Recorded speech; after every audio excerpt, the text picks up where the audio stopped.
Okay, welcome to our class on Parnell and Home Rule.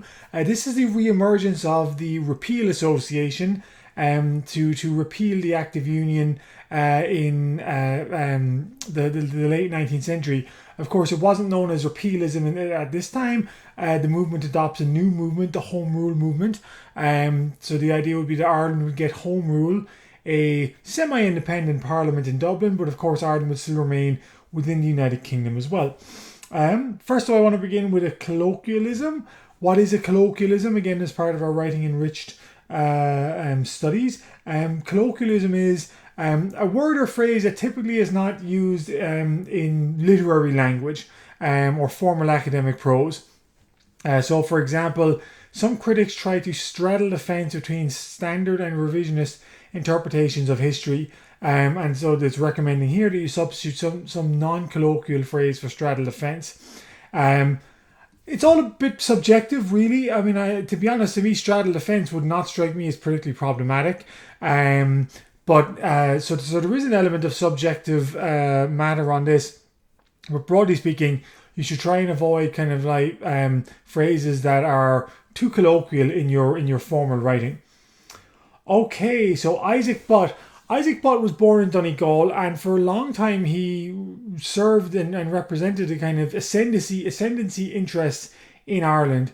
He was a unionist, absolutely. He was a member of the Orange Order, and in 1843 he had engaged in a public debate with Daniel O'Connell on the question of the question of repeal. O'Connell, of course, had argued in favour of repeal, and Isaac Butt had argued against. He'd argued that the Irish people were part of the wider United Kingdom, and there was no need for an Irish Parliament. O'Connell predicted that Butt would change his mind and he would come to the cause of Home Rule, and he was proved to be right. But it was actually the famine that really kind of drove Isaac Butt's caused him to reevaluate the Union, as it were.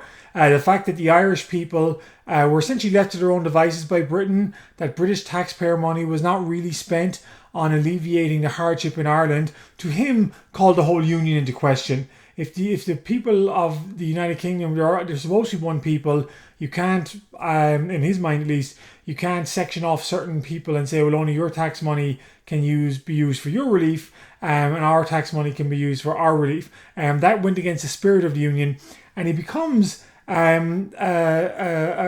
much more advanced nationalist. He defends actually Fenians when they are put on trial. He becomes one of the most outspoken defenders of them. And he comes around to the cause of what he calls Home Rule. And in 1870 he forms the Home Government Association. And basically it's a kind of pressure group, a lobby, if you will, to put pressure on politicians to vote for Home Rule in the Irish Parliament. And he takes it a step further. In 1873, it becomes the Home Rule League. And so rather than being a pressure group trying to put pressure from the outside upon members of Parliament on the inside, the Home Rule League is an informal political alliance. So it's going to recruit MPs who are going to essentially campaign for Home Rule. But of course, it's an informal political party. So these men are kind of in there essentially to give their word that they'll campaign for Home Rule once they're elected. And in return, the Home Rule League supports them in their elections and pays for advertising and whatnot and campaigns and rallies for them. And so the informal political party, the Irish Home Rule, the Home Rule League, first goes into action in the 1874 election. What had changed about the 1874 election? Why do landlords have a powerful influence over how votes were cast in the 19th century? The answer, very simply, is people voted in public. And you couldn't really defy your landlord or you would be evicted. The 1874 election is the first one that firstly is contested after the Great Reform Act of 1867. I guess that's the second election, but still the number of voters have doubled compared to less than a decade earlier. Although again, we're still talking minimal numbers of voters, but it's certainly a larger franchise than it was. But more importantly, people would now vote in secret. The Secret Ballot Act of 1872 was passed, which allows people to vote in private unlike before. So there was going to be a sea change in how people vote, because now landlords cannot hold them to account as they could in the past. And the answer is, well, the Home Rule Party wins 60 of the 101 Irish seats in Westminster. This gives them over 10%, or gives them 10% of the total number of seats in Westminster, and they're poised to be a powerful lobby group, and not just a lobby group, but a powerful voting bloc in the Parliament of Westminster. However, there's a flaw, and the flaw is this. So Buttett offered support to candidates in the 1874 election if they promised to work towards Home Rule. But what was the flaw in his plan?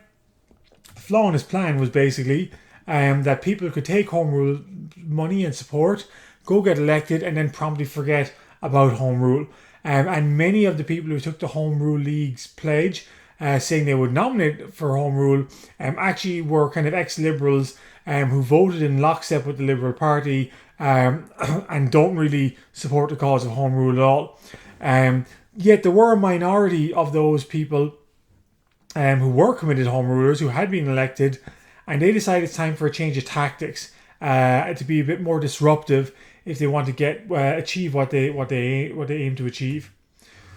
So some of these younger MPs include Joseph Biggar, John O'Connor Power, Charles Parnell, and John Dillon, and they are very determined to ruffle feathers. John O'Connor Power was from Cavan. He was a member actually of the IRB and had participated in the 1867 rebellion. Joseph Biggar was also a member of the IRB. In fact, both men were members of the IRB Supreme Council. And so for them, both philosophically but also practically, there's a much greater willingness to engage in parliamentary tactics that are much more confrontational than what had gone on before. That Isaac Butt, his basic plan was to get up and make nice speeches in favour of Home Rule, and everyone would listen very patiently and then vote against the measure in huge numbers. O'Connor Power, Joseph Biggar, Charles Stewart Parnell, they are not going to do that. Instead, they have a different tactic they want to adopt.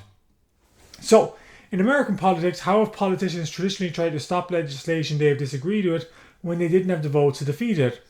And the answer, of course, is the filibuster. So the American politicians would filibuster a bill when they disagree with it. The Irish politicians in the Irish Home Rule League adopt a similar tactic known as obstruction or obstructionism. Obstructionism had been used, it certainly wasn't a new tactic. It was usually used to delay a bill that a member of Parliament what doesn't want to get through. And the idea is that you get up and you speak ad nauseum for a long period of time, and then you yield the floor to supportive colleagues who will also speak for a long period of time, and the bill, eventually time runs out on the bill. Tactic, well, actually it's used, and as a tactic it was used sparingly. And why were Home Rule MPs less concerned about abusing the weapon of obstructionism than Conservative or Liberal MPs were? Well, very simply, Conservative and Liberal MPs understood that one day they would be back in power. So at times they're the outside party, but at times they're also the inside party, the party in power. And so they only use obstruction as a kind of last resort in a particularly serious case. They don't usually use it in day-to-day politics. But Biggar and O'Connor Power decide to do things differently. They're not only going to use obstructionism as a tactic, but they're going to obstruct everything to force the Irish Parliament, force the Parliament of Westminster, to focus on Irish affairs. Very simply, if the British government won't give due attention to the needs of Ireland, and will essentially ignore the demand of the Home Rulers, then the Home Rule Party is going to force the British Parliament to ignore the concerns of Britain, because it won't allow any bills to pass. So they begin obstructing everything. And then the tactic obviously wins them support in Ireland, because it's a very confrontational kind of political politics. It wins them opprobrium and hatred in Britain. And in fact, in 1881, in trying to obstruct a bill that would introduce coercion into Ireland, they made Parliament sit for 41 hours straight, until finally the Speaker of the House, against the rules, actually it has to be said, against the rules, voted to end the day's session, and then the rules of Parliament were changed so that no one could ever kind of obstruct the business of Parliament quite as openly as Charles Stewart Parnell, Joseph Bigger, Joseph O'Connor Power, and John Dillon had done. But himself was actually appalled by obstructionism. He disliked it. He thought it went against the spirit of everything that Ireland and the Irish Home Rule League stood for. But that kind of shows that he's kind of becoming marginalised within his own party. And when he dies in 1879, it's not really a great loss to the party. And he's eventually replaced. He's not replaced immediately by Charles Stewart Parnell in 1879. One of his colleagues takes over first, but he is replaced by Parnell as leader in 1880 of the Irish Home Rule League. And this party is about to go on a new, much more belligerent course of action in order to achieve Home Rule. So we now come to the question of land reform. In the wake of the famine, the Tenant Right League had been established in the 1850s to demand what were known as the 3 Fs, and they were called the 3 Fs because they already existed in Ulster to some extent. But they were firstly fair rent, that is to say, fair rent would be set sometimes by an outside arbitrator. Fixity of tenure, and that was basically the idea that so long as you paid your rent, you were allowed to maintain your lease and couldn't be evicted. And free sale, that meant that whatever kind of improvements you had made on the land, so if you'd erected a barn or something like that, and you then sold that, and you sold, I guess, you didn't sell the land, but you sold your, I guess, improvements to the next tenant who came in, and they would have to pay you for the barn rather than paying your landlord for it. So they were demands of the 3 Fs. The Irish Tenant, or the Tenant Right League, had got a couple of bills passed Parliament in the 1850s, but they didn't pass the House of Lords, which obviously defeated them in huge numbers. But nevertheless, there was a strong sense in Ireland that at the root of all of Ireland's problems was the issue of land. The issue was very simply that most of the land was in the hand of very large landowners. It was not in the hand of kind of ordinary people. A lot of those landowners, or at least it was perceived at least, that a lot of those landowners lived in Britain just collecting their cheque in the mail every month and never even tending to their Irish lands. And so when Gladstone was elected Prime Minister in 1868, he says that his mission is to pacify Ireland, that Ireland will benefit from some rational management that is bound up, I guess, in the idea of improving Ireland as well, with the interests of the Irish people at its heart. And so the first step he does is he disestablishes the Anglican Church. And I'm going to ask you, what does it mean to disestablish a church? Well, the state church of England and Wales and Ireland was the Anglican Church. This meant that essentially that people were supposed to attend Anglican service every Sunday, and that you paid part of your income, a tithe, to the Anglican Church. Why was the position of the Anglican Church so resented in Ireland? Very simply because most of the population was not Anglican, they were Catholic. So you had this poor population having to pay a share of their annual income to the Anglican Church, which they themselves did not actually support. So that was his first effort at pacifying Ireland, or at least a step towards curing some of Ireland's ills. And this ideology, which supports the maintenance of state churches, is supposed to be the longest word in English. And what is it? It is anti-disestablishmentarianism. There are some longer words, but the one that is actually has a meaning and is used on a semi-regular basis is anti-disestablishmentarianism. Then Gladstone brought in the Land Act of 1870. This did a couple of things. One, where the three Fs already existed in custom, they were made law. That really wasn't a help to most Irish farmers, but at least it was something. It guaranteed that tenants would be paid for improvements they made on the land. So again, of the 3 Fs, the free sale one becomes kind of the law. And that tenants would be offered 2/3 of the value of their land in a loan to purchase the land from the landowner, if the landowner was willing. And so, again, these are only minor improvements. They're not dramatically reforming Irish society. But in some cases where landlords were willing to sell, tenants were able to kind of raise a third of the cost of the land themselves. They were able to I guess take advantage of this loan and buy out their land. So you do get some small amount of land ownership take place as a result of the Land Act of 1870.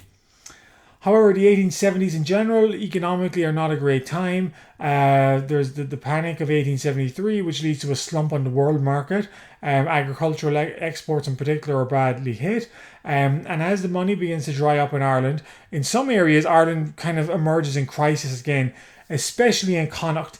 And in 1879, the vestige of famine is on the horizon. And for a time, it looks like something akin to what happened in the 1840s might happen in Ireland. Now, railroads have obviously improved tremendously since the 1840s. There's a much greater awareness on the part of the British government of what's going to happen if the Irish people are left to themselves again. And there's obviously a lot of fundraisers, especially in amongst Irish Americans, to kind of avoid famine. So ultimately, the horror of the 1840s is not revisited in 1879. But there was a moment when it seemed that it potentially the famine could become a real thing again. Michael Davitt is in Mayo in 1879. He was a young boy who went overseas to England. He lost actually his arm in an accident when he was young. He spent time in prison for his involvement in Fenian activities in connection with the 1867 rebellion. And he decides to organise a monster meeting at Irishtown in County Mayo to demand, in particular in response to Canon Ulick Burke, again, who was a Catholic canon, also a landowner, who was going to evict some tenants. And Michael Davitt organised a meeting which not only demands that these tenants not be evicted, but in fact that the rents on the Burke estate be significantly reduced. And he's able to harness this power of popular protest, and Canon Burke kind of backs down and agrees to reduce the rents. And so that's kind of seen as a significant victory for Michael Davitt. And there's a kind of a coalescence of ideas that's going to kind of begin between constitutional nationalists like Charles Stewart Parnell, land organisers like Michael Davitt, and then the IRB, the Irish Republican Brotherhood, organised by men like John Devoy. And they're going to see a kind of an alliance emerge between them around this time. So the new departure is this alliance. It's an idea that the three main forces of Irish nationalism, the three different strands, which are kind of separate, constitutional nationalists seeking home rule for Ireland, the IRB seeking independence or an independent republic, and land reformers seeking the transformation of land ownership from large landlords to kind of smaller tenant farmers, are able to come together in 1879 and form what is known as the new departure. Basically, Michael Davitt and the Irish Land League, Charles Stewart Parnell and the Irish Home Rule League, and John Devoy and the IRB kind of agreed to put their lot in together and to kind of basically use the cause of Irish land agitation to bring the British government into disarray, and to hopefully kind of advance. I mean, they broadly think they're all kind of going in the same direction. I mean, the Home Rulers and the IRB are not the exact same, but they both would benefit from the British government kind of going into kind of chaos because of the situation in Ireland and having to address Irish affairs. So they form a formal, albeit secret, alliance in 1879 to work together. And these efforts are supported by some clergy, not all clergy, but they're supported by, most importantly, the Archbishop of Thurles, Thomas Croke. And he is a Gallican counter to the ultramontanism of Paul Cardinal Logue and Cardinal Newman. And so my question for you guys is, if Gallicanism was the opposite of ultramonatism, and that we saw that ultramonatism come in under Paul Cullen, in the 1850s, what exactly is Gallicanism? Ultramontanism is basically doing everything exactly as is in Rome, and the hierarchy of the Catholic Church faithfully obeying everything that comes out of Rome. Gallicanism is the opposite. It's essentially saying that local nationalist politics can oftentimes trump the needs of the wider Catholic Church in Rome. So he becomes Archbishop of Thurles, Thomas Croke. He kind of disguises his kind of Gallicanism, if you will, until he's old enough, until he's in position, then kind of reveals it. But he also offers support to the Land League as well. So the Irish National Land League was formed in 1879. Very simply, it is to campaign for lower rents. It goes onto an estate. It gets all the members to join. It then gets them to go and to speak as a collective with the landlord, asking for rates to be reduced. And ultimately, its goal is long-term goal is land ownership, but certainly wants to begin with the lowering of rents. And if landlords resist or evict tenants, then it's going to take action. It's and it also raises money to support people who have been evicted because of supporting, I guess, the actions of the Irish National Land League. Okay, and what kind of legal tactics might the Irish Land League resort to in order to force landlords to lower rents or to not evict tenants who stopped paying them?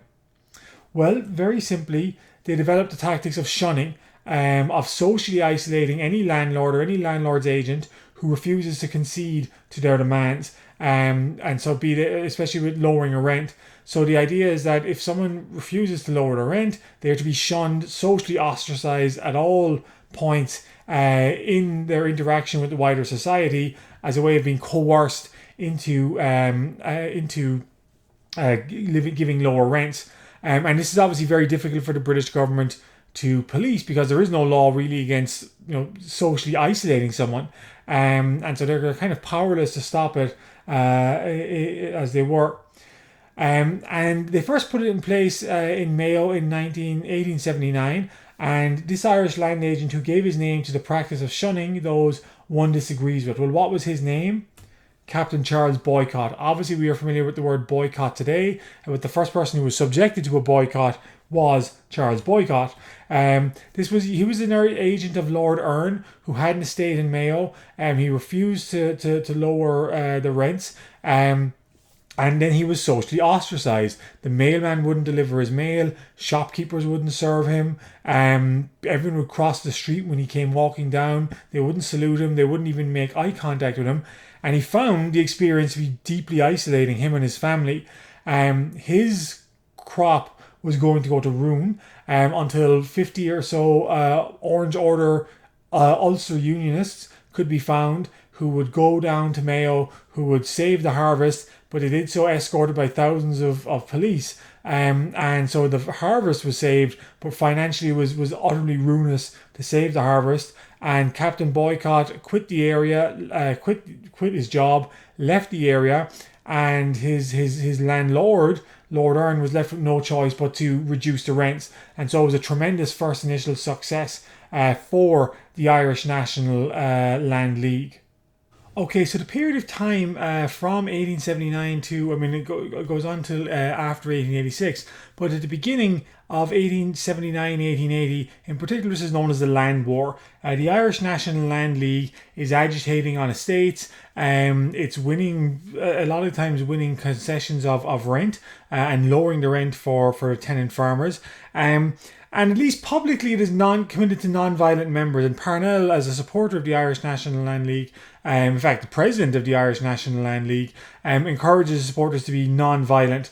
But there is an issue that while publicly during the day, most of the organisation and the meetings and whatnot are non-violent, there is obviously a violent, intimidatory element at play as well.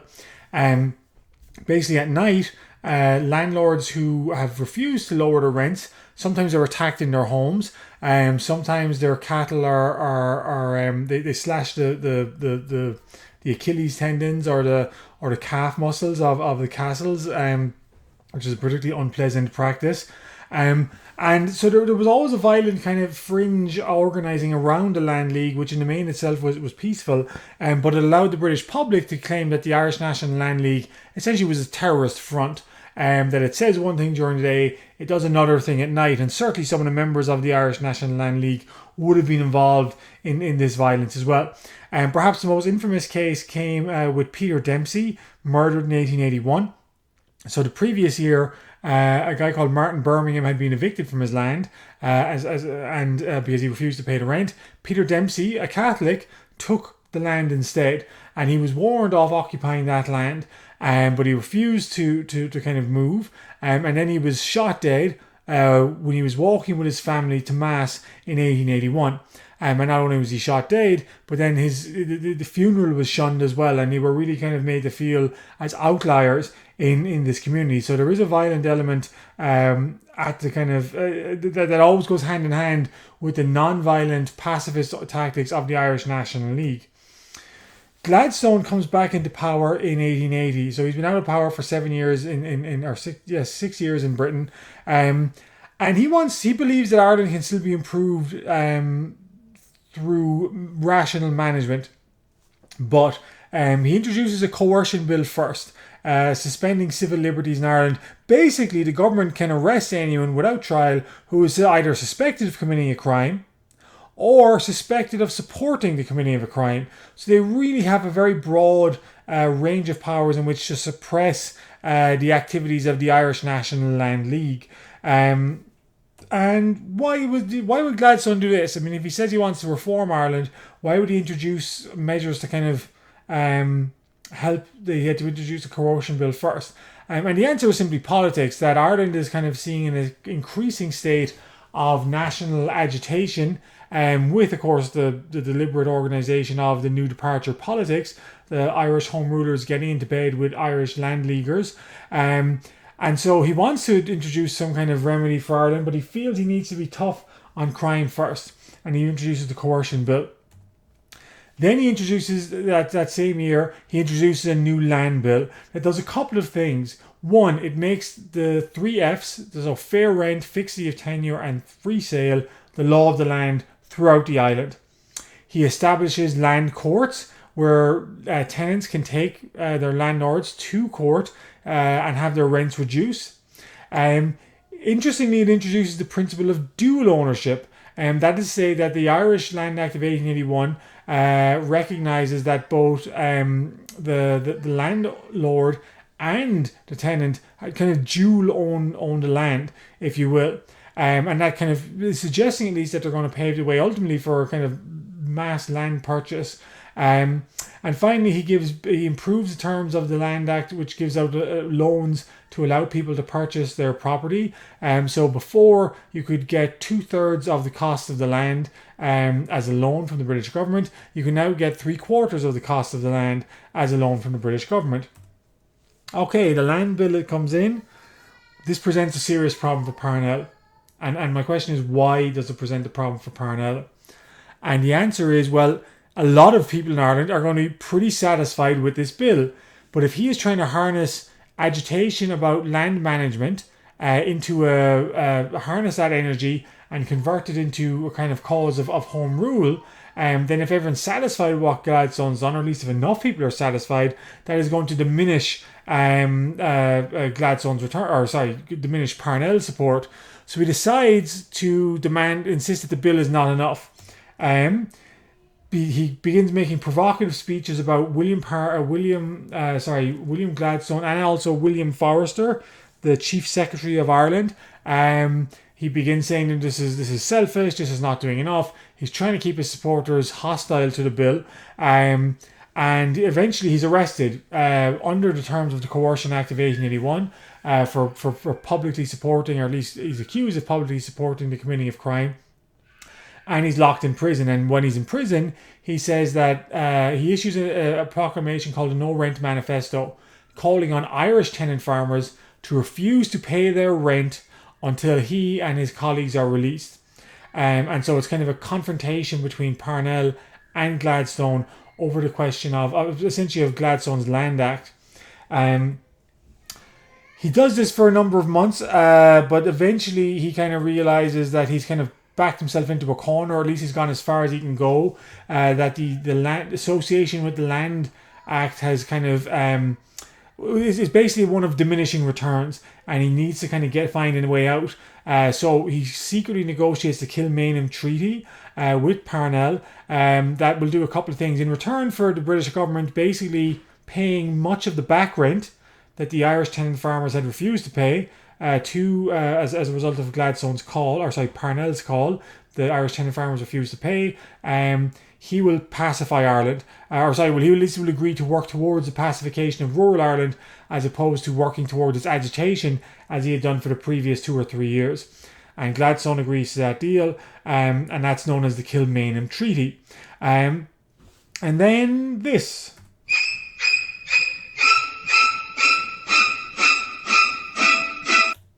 So, when William Forrester, the Chief Secretary of Ireland, heard of the Kilmainham Treaty, he resigned. He felt that Gladstone basically was cooperating with criminals, i.e. Parnell, and that there was no good kind of would come of that, so he resigned. He was replaced in his position by Frederick Cavendish, and Cavendish had arrived in Ireland on the morning, in 1882, and when he went for a walk in Phoenix Park, he was set upon by 2 men of the Irish Invincibles. They captured Cavendish and his colleague, and they stabbed them both to death. So these were 2 members of a fringe group of the IRB, the Invincibles. They stabbed Cavendish and his associate to death. Cavendish wasn't the target. The target was William Forrester, who had earned a notorious reputation as being a suppressor of all things Irish Home Rule and Irish Land League. But he, of course, had resigned and was replaced by Cavendish, who is murdered. Parnell is embarrassed. He offers to resign his seat. That he was this happened only 3 or 4 days after the Kilmainham Treaty. But Gladstone allows him to stay. But also in the long run, the murder helps Parnell because he's now able to kind of firmly put distance between himself and the cause of the Land League. He's able to say, okay, I tried to help that, and then there was a murder, and all this got involved. But really, it helps him because he wants to focus on his true goal, which is the achievement of Irish Home Rule. So, given that they can expect to win about 10% of the seats in Westminster, what would be the best hope for the Irish Home Rule Party to achieve their goals of getting an Irish Parliament? Essentially, they want to have the balance of power. If they can get a number of seats equal to the difference between, or slightly greater than the difference between the number of seats the Conservatives and Liberals win an election in Britain, they will hold the balance of power. That is to say, they will either let the Conservatives or the Liberals form a government, based on their seats, and therefore they can negotiate that. Well, we'll let you form a government, but you have to grant us a Home Rule Parliament instead. So, sounds painful. This person is responsible for ensuring all members of a political party remain disciplined and vote as one on legislation. And what is the whip? So, Parnell reforms the Irish Home Rule Party in 1882, and he calls it the Irish Parliamentary Party. And he introduces the whip system to party politics. He basically wants the Irish Parliamentary Party to vote as one single block, because he knows that if he can serve up all these votes as one single block, they will then have the kind of can harness a lot of the energy of the Irish electorate, but also be a potent force in Westminster. Because prior to the introduction of Parnell's whip system, Conservatives and Liberals would oftentimes vote with their conscience, and oftentimes would vote against a measure in which their own government was introducing. So by getting all members, firstly reorganising the Irish Parliamentary Party to recruit only those really dedicated to the cause of Irish Home Rule, to get all members of the Irish Party to swear an oath that they would vote as they were told by the chief administration of the Irish Parliamentary Party. He's proposing a much more disciplined party, because he's trying to sell the 70 or 80 votes that the Irish Parliamentary Party get in exchange for a Home Rule Parliament. The Irish Parliamentary Party have a strong election in 1885. This is partly because the Reform Act of 1884 has lowered the number, or has lowered the voting requirement again. So 60% of all men, and again I stress men, not women, but 60% of all men could vote. And the Irish Parliamentary Party has a tremendously successful election in 1885. It captures 85 of Ireland's 105 seats. So they've gone up. The Irish members of Parliament is increased by 4. The Liberal Party was wiped out. The Conservative Party captured a small number of seats in northeastern Ireland. But otherwise, it was all the Irish Home Rule Party. In fact, 60% of 70% of the all first choice votes went to candidates for the Irish Parliamentary Party. And so it's a tremendous success. But having 185 seats, what would be the dream result for the Home Rule Party in the contest between the Conservatives and the Liberal parties? Well, the answer is if the two parties were to be separated by less than 85 seats. And they were. 80 Liberal Party won 83 more seats than the Conservative Party, which gives the Irish Parliamentary Party the balance of power. Basically, they can say, well, we can give the Conservative Party our 85 votes or the Liberal Party our 85 votes, but we decide who sits in government. They did support the Conservative Party, at least briefly, initially, and they supported the premiership of Robert Gascoigne Cecil. But eventually their more natural ally is is Gladstone, who was committed to the cause of Irish reform anyway, and he becomes to kind of accept that Ireland needs to have its own party, or needs to have its own parliament to be better integrated into the United Kingdom. So Gladstone writes a Home Rule Bill in 1886. Now it has limited powers. Certainly the British government is going to control all monetary policy, all foreign policy. It's going to elect about 250 members of Parliament. So it doesn't really go as far as Parnell and others wanted, but they nevertheless decide to support it. And so it's put on the bill. It's voted in Westminster in 1886. And the result is a defeat. Even though they have a majority in the government, 93 members of the Liberal Party vote against Gladstone and his party in the Irish Home Rule Bill. So let's say that Parnell has a system now where all the Irish MPs are guaranteed to vote, or at least as close to guaranteed as you can get, to vote as a single block. Gladstone does not. And a large number of his party vote against the Irish Home Rule Bill in 1886. So it's defeated. Parnell calls a general election, in which he essentially makes the cause of Irish Home Rule a referendum on the cause of Irish Home Rule. And the result is that the combined efforts of the Conservatives and the Liberal Unionists, as they're known, Liberal Unionists who support liberalism but also support union, do not support an Irish Parliament, win about 400 seats compared to 200 or 300 seats, for Gladstone and the Irish Parliamentary Party.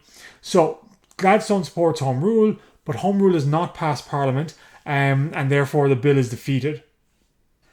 Okay, so in 1886, the Irish National League, which had taken over, renamed, I guess, the Land League, had decided to launch a plan of campaign to reduce rents for tenants. And they did this for a couple of reasons. They were led by William O'Brien and John Dillon, who were Home Rule MPs as well, but who believed that the defeat of the Home Rule Bill in 1886, they needed a morale boost. They needed to kind of get something behind the people again, to agitate the land, as it were, and to get passions going. And so they decided to do a campaign to reduce the rents for tenants. And the plan was very simple.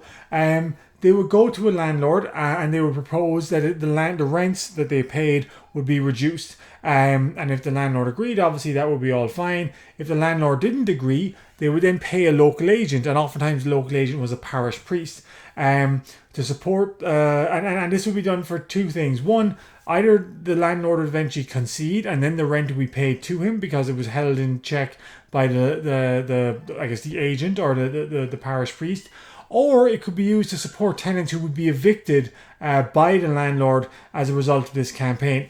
So they launched this thing called the Plan of Campaign in Ireland in 1886, and it takes place on about 200 different estates around Ireland.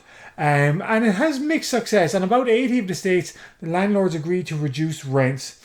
On another 80 or 90, there's not unified support amongst the tenants for the Plan of Campaign, and therefore the effort doesn't really succeed, and it kind of folds quickly. But there are about 20-25 estates, however, that remain. It doesn't fold quickly because the tenants are in union, but it also doesn't get resolved because the landlords will not concede the point.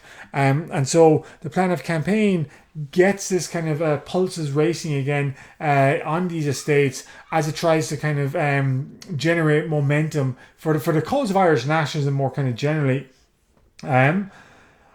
Conservative government, which is now, of course, in power, which is led by Robert Gascoigne Cecil. Robert Gascoigne Cecil actually appoints his nephew, Arthur Balfour, as the Chief Secretary of Ireland. And that's actually where the expression used in British English a lot of times, and Bob's your uncle, comes from, because Arthur Balfour was the nephew of Robert Gascoigne Cecil, and it was asked, well, why did he get the job of Chief Secretary of Ireland? Because Bob was, in fact, his uncle. And Arthur Balfour is a pretty strict chief secretary. He's willing to use coercion. He introduces another coercion bill, again, so reintroducing the bill of 1881 on the same terms.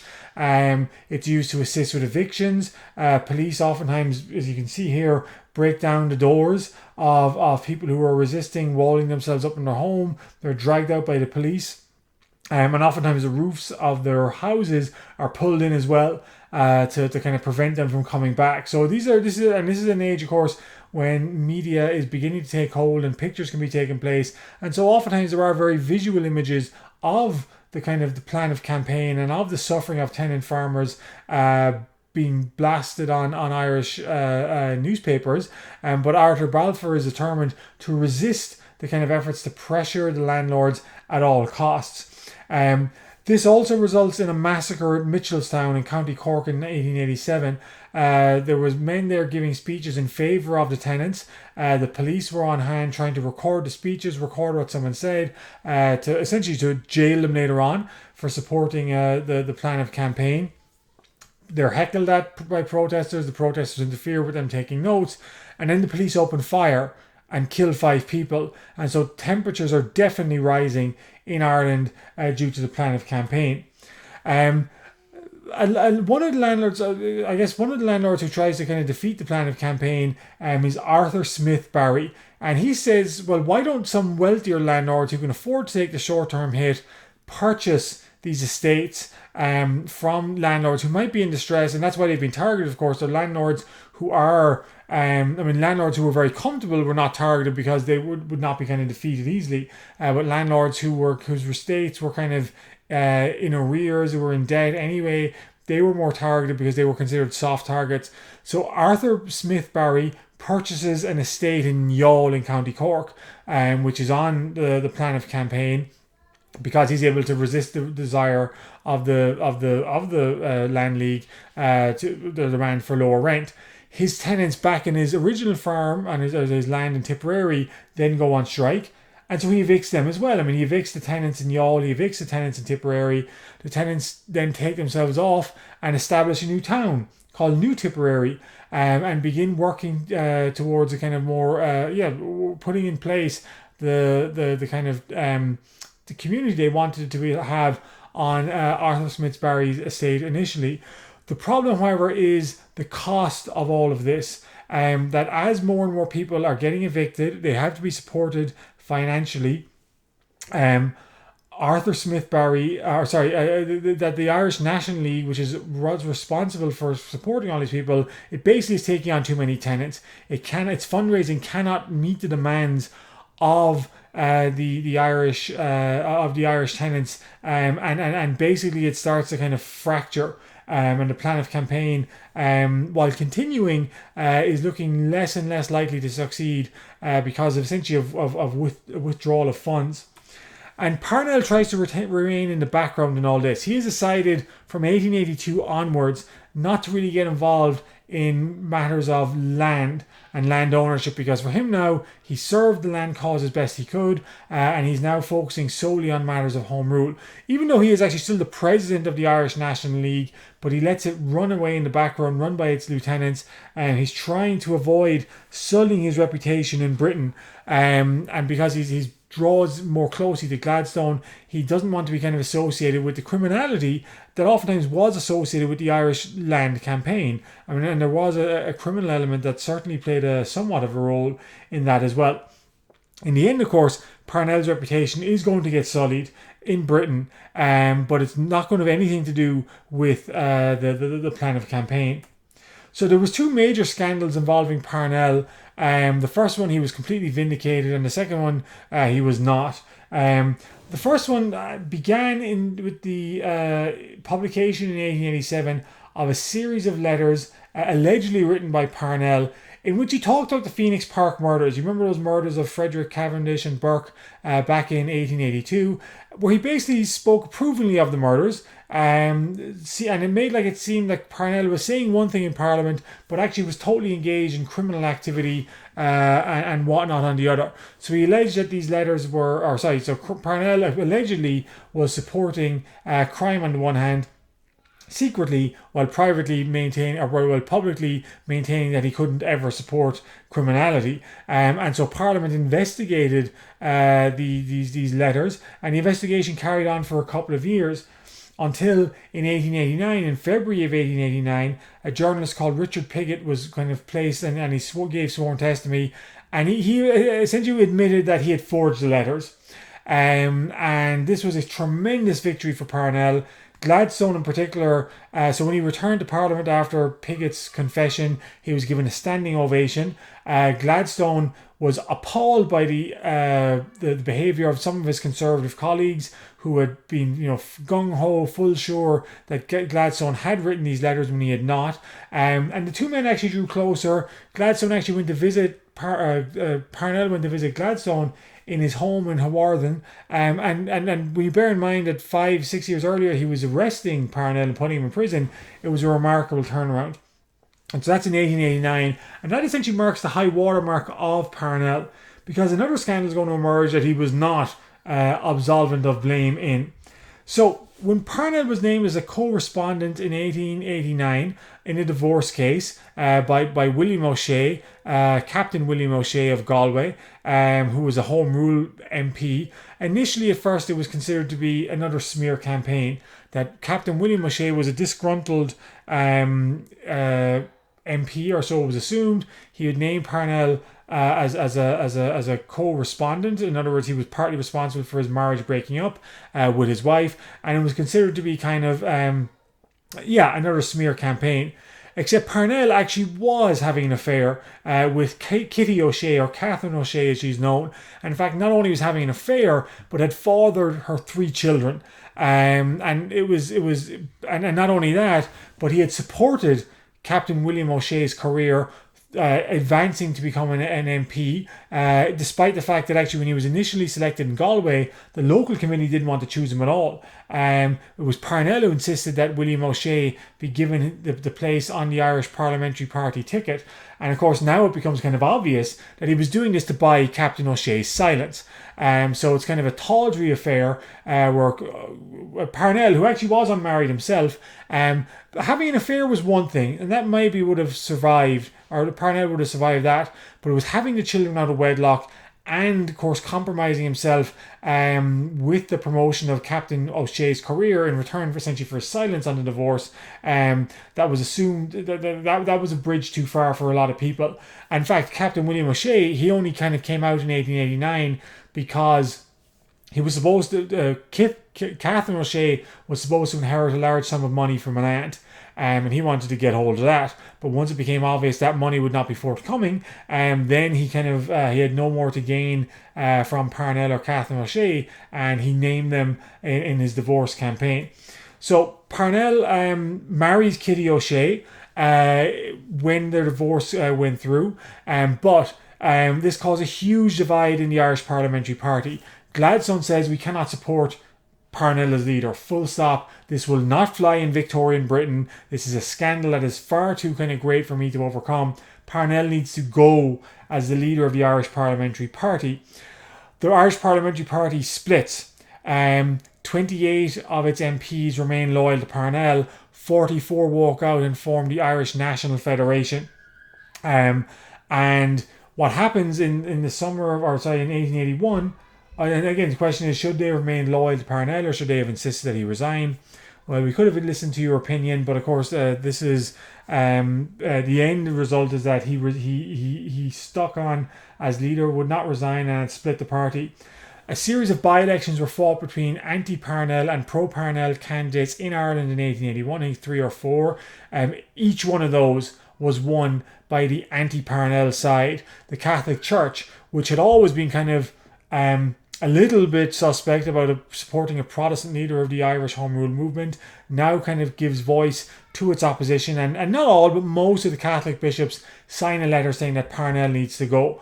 So he campaigns tirelessly for the cause of Home Rule, and tries to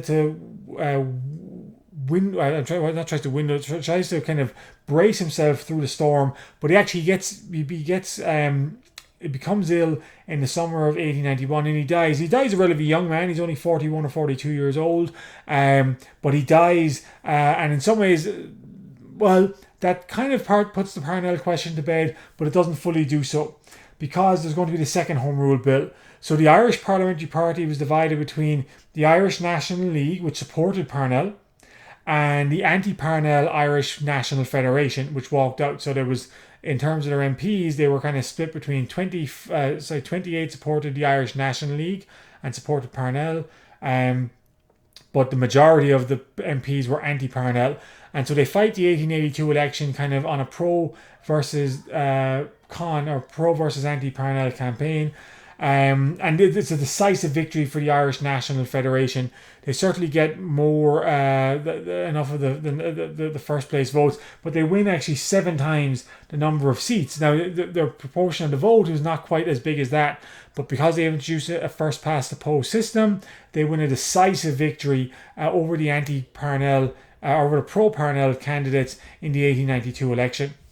Nevertheless, of course, both sides are still kind of committed to the cause of Home Rule. They come together to support support Gladstone, who was able to introduce a second Home Rule Bill in 1892. Parnell, by this stage, has gotten rid of, or all the anti-Irish Home Rule members of his party has left. He had campaigned in 1892 specifically on the issue of Irish Home Rule, and all his supporters in the Liberal Party now are committed to Irish Home Rule. At least they're going to vote for it. And so he draws up a new Home Rule Bill in 1892. He made some changes from 1896. He said that, firstly, that Ireland would have 2 parliaments this time, an upper and a lower chamber, as opposed to 1. The Irish Lord Lieutenant or Chief Secretary would still retain the executive power for the Irish government. That part wasn't changed. But he also said that Ireland would retain about 80 MPs in Westminster, which had not been part of the first plan as well. So the Irish voters are going to have supporters both in Westminster, but also in their own party. It passes the House of Commons, but is decisively defeated in the House of Lords. I think it's 403 votes to 41. Very decisively defeated. Gladstone resigned shortly afterwards, and that in many ways is an end, at least a temporary end, for the second Home Rule Bill. It has been shown, of course, that the Irish Home Rule Act can pass the House of Commons, but it cannot get past the House of Lords, which is, of course, elected peers who serve for life. They tend to be much more conservative than the general population of Britain is. Most of them are conservative landowners. Most of them have conservative politics. They do not want to vote for Home Rule, and therefore the cause essentially looks dead. So Parnell is in the grave. Gladstone has resigned, the only British politician who ever really truly kind of supported the cause of Home Rule. The Liberal Party, having been scarred by the Home Rule drama of the 1880s and 1890s, doesn't really want to take up the issue again. And even if it did take up the issue, it would say, well, look, we can't pass the House of Commons, or we can't pass the House of Lords anyway. So by the summer of 1893, the cause of, not only is Parnell dead, the cause of Home Rule looks to be dead as well.